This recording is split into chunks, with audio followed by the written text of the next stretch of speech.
Hi friends, இன்னைக்கு ஒரு இன்ட்ரெஸ்டிங்கான டாபிக் பத்தி நம்ம டிஸ்கஸ் பண்ணலாமா? நம்ம வாழ்க்கையில எல்லாருக்குமே ரொம்ப முக்கியமான விஷயம்னு நம்ம எதை சொல்லுவோம்?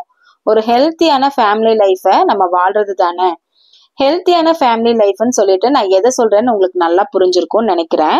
இப்ப நான் ஒரு ஹவுஸ் ஒய்ஃப். என் லைஃப்ல கடந்து வந்த சில விஷயங்களை உங்களோட நான் ஷேர் பண்றேன். இப்ப அதுல முதல்ல நம்ம பொறுமைங்கிற விஷயத்த பத்தி பார்க்கலாம். நம்ம பெரியவங்க நம்ம எல்லாத்துக்குமே அடிக்கடி சொல்ற விஷயம் என்னன்னா, எந்த பிரச்சனையா இருந்தாலும் அதை பொறுமையா ஹேண்டில் பண்ணுங்கன்னு சொல்லிட்டு. ஆனா இப்ப கல்யாணம் ஆனதுக்கு அப்புறமா நம்ம ஹஸ்பண்ட் கூட ஒரு சண்டையோ பிரச்சனையோ வரும்போது நம்ம அவங்களுக்கு ஈக்குவலா பேசாம கொஞ்ச நேரம் அமைதியா இருந்துட்டாலே நிறைய பிரச்சனைகளை தவிர்க்கலாம். இந்த மாதிரி பொறுமையா அமைதியா இருக்கிறதுனால அவங்க சொல்றது கரெக்ட், நம்ம சொல்றது தப்புன்னு கிடையாது. என்னைக்குமே கொஞ்சம் நிதானமா இருக்கும் போதுதான் நம்ம பேச வந்த விஷயத்த கரெக்டா புரிஞ்சுட்டு அதுல நல்ல டிசிஷனும் நம்மளால எடுக்க முடியும். இப்போ ஒரு வீட்டுல ரொம்ப பொறுப்பா வளர்ந்த பொண்ணா இருந்தாலும் சரி, இல்லைன்னா ரொம்ப செல்லமா வளர்க்கப்பட்ட ஒரு பெண்ணா இருந்தாலும் சரி, இப்ப நானே இருக்கிறேன். கல்யாணம் பண்ணிட்டு வரும்போது நம்ம ஹஸ்பண்ட் கிட்ட எவ்வளவு எதிர்பார்ப்புகளோட வருவோம். அந்த மாதிரி இருக்கும்போது சின்ன சின்ன சண்டைகளோ இல்ல பிரச்சனையோ வரும்போது நம்ம ரொம்ப சென்சிட்டிவ் ஆயிருவோம். அதுக்காக நம்ம அதிகமா கோவப்படுவோம். நானும் அந்த மாதிரி ஒரு கேரக்டரா தான் இருந்திருக்கேன். அதனாலதான் இதை ரொம்ப ஸ்ட்ராங்கா சொல்றேன். அந்த மாதிரி பொறுமையா இல்லாம சண்டை போடும்போது சில டைம் நம்ம அவங்க கூட ரொம்ப நேரம் பேசாம இருக்கிற மாதிரி ஆயிரும். ஏன் ஒரு வாரம் கூட பேசாம இருக்கிற சூழ்நிலையெல்லாம் வந்திருக்கு. அப்படி இருக்கும்போது என்ன ஆகும்னா, அந்த சண்டைக்கு முன்னாடி நம்ம ஒரு பிளான் வச்சிருப்போம். எங்கேயாவது வெளியில போலாம், வீக்கெண்ட்ஸ்ல வெளியே போலாம், இல்ல ஃபங்க்ஷனுக்கு போலாம் அந்த மாதிரி. இதனால அந்த மொத்த பிளானுமே நம்ம பண்ண முடியாம போயிரும், வெளியே போக முடியாம போயிரும். இந்த மாதிரி சின்ன சின்ன விஷயங்களுக்கு நிறைய சண்டை போட்டனால நிறைய நல்ல விஷயங்களை இழந்திருக்கோம், மிஸ் பண்ணிருக்கோம். அது நமக்கு ரொம்ப லேட்டரா தான் புரியுது. இப்போ குழந்தைங்களும் வளர்ந்துட்டாங்க. அவங்களோட முன்னேற்றத்துக்காகவே நம்ம அதிகமா டைம் ஸ்பெண்ட் பண்ற மாதிரி இருக்கு. அவங்க அப்பாவும் அதுக்காக நிறைய உழைக்க வேண்டியதா இருக்கு. அப்படி இருக்கும்போது நமக்கான டைம் ரொம்ப குறைவாதான் கிடைக்கும். அப்ப இருக்கிற மாதிரி நமக்கு அதிக டைமும் கிடைக்காது இல்லையா? அதனால டைம் இருக்கும் போதே எல்லா விஷயத்திலையும் பொறுமையா இருந்து அந்த வாழ்க்கையில இருக்கிற எல்லா விஷயங்களையும், சண்டைகளா இருந்தாலும் சரி, எதுவா இருந்தாலும் சரி, அப்பப்பவே அது என்னன்னு சொல்லி சரி பண்ணிட்டு ஹாப்பியா இருக்கிறதுக்கு முடிஞ்ச அளவுக்கு முயற்சி பண்ணுங்க. அடுத்ததா பாத்தீங்கன்னா பொறுப்புகள். என்னைக்குமே நம்ம குடும்பத்து மேல இருக்கிற பொறுப்பை நம்ம தட்டி கழிக்கவே கூடாது. நம்ம குழந்தைகள் வளர்ந்து இப்ப பெரியவங்களா ஆனதுக்கு அப்புறமா நமக்கு தேவைகள் ரொம்ப அதிகமா இருக்கு. ஒருத்தர் வேலை செஞ்சு நம்ம குடும்பத்தை தாட்டுறதே ரொம்ப கஷ்டமான விஷயமா இருக்கு. அந்த மாதிரி இருக்கும்போது வேற ஏதாவது தொழில் பண்ணலாம்னு சொல்லிட்டு நமக்கு தோணும். அப்ப நம்ம இன்னொரு தொழில் பண்றதுக்கு நம்ம வேலையை விட்டுட்டு போய் செய்ய முடியாது இல்லையா? அதனால நம்ம ஒரு இன்வெஸ்டர் மாதிரி இருக்கலாம் அப்படின்னு சொல்லி நம்ம நினைச்சிட்டு இருக்கும் போது நமக்கு யாரோ ஒருத்தர் அந்த மாதிரி அறிமுகம் ஆவாங்க. சார், நீங்க வேலை பண்ணாட்டியும் பரவாயில்ல, நீங்க இன்வெஸ்ட் பண்ணா கூட போதுங்கிற மாதிரி சொல்லுவாங்க. இதுல உங்களுக்கு நல்ல ப்ராஃபிட் எல்லாம் வருங்கிற மாதிரி விஷயங்களையும் நமக்கு சொல்லுவாங்க.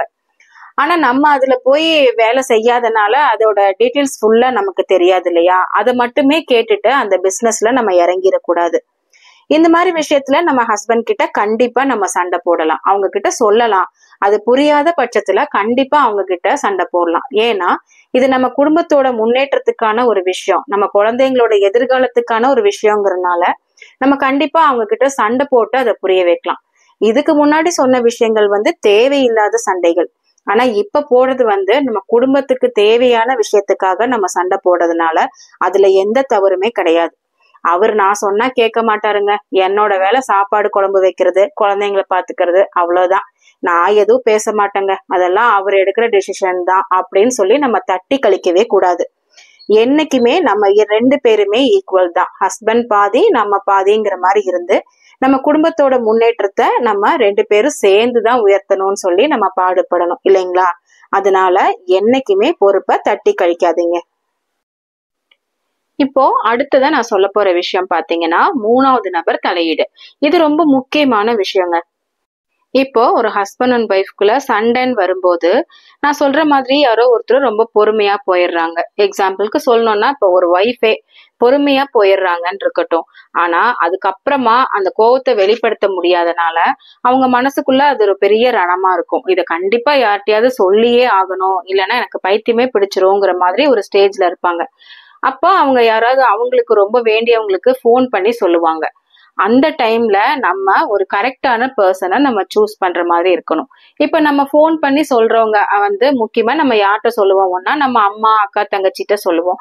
சில பேர் ஃப்ரெண்டு கிட்ட சொல்லுவாங்க. அப்படி சொல்றவங்க அவங்க யாரா வேணா இருக்கட்டும், நம்ம சொல்லும் போது பரவாயில்ல, இதெல்லாம் ஒரு பிரச்சனையா, விடு, சரியாயிரும், சாரி கேட்டா முடிஞ்சுது அப்படின்னு சொல்லுவாங்க. ஆனா அந்த விஷயம் நமக்கு பிடிக்காது. நம்ம என்ன நினைப்போம், நம்மளோட வேவ் லென்த்துக்கு தகுந்த மாதிரி இவங்க பேசலையேங்கிற மாதிரி இருப்போம். இன்னும் சில ஆட்கள் இருக்காங்க, அவங்க எப்படி சொல்லுவாங்கன்னு பார்த்தா, என்னது இப்படி ஒரு பிரச்சனை ஆயிருச்சா பாரு, அப்படி இப்படின்னு சொல்லி நம்மளை கொஞ்சம் ஏத்தி விடுற மாதிரி பேசுவாங்க. நமக்கு அந்த மாதிரி ஆளுங்க தான் பிடிக்கும். ஏன்னா நம்ம இருக்கிற மனோநிலைக்கு தகுந்த மாதிரி அவங்க பேசுறதுனால நமக்கு அவங்க சொல்றதுதான் கரெக்டா தெரியும் இல்லையா? இந்த மாதிரி ஆளுங்க என்ன செய்வாங்கன்னா, இன்னும் ஒரு நல்ல டைம்ல நம்ம ஃபேமிலியில ஏதாவது ஃபங்க்ஷன் அந்த மாதிரி வச்சிருக்கும் போது அவங்க அந்த ஃபங்க்ஷனுக்கு வர டைம்ல இந்த விஷயத்த சொல்லி காட்டுவாங்க. என்னமோ அன்னைக்கு ரொம்ப சண்டை போட்டுட்டு இருந்தீங்க, இன்னைக்கு என்ன ஒரே ஹாப்பி மூட்ல இருக்கீங்க போல இருக்கு அப்படிங்கிற மாதிரி.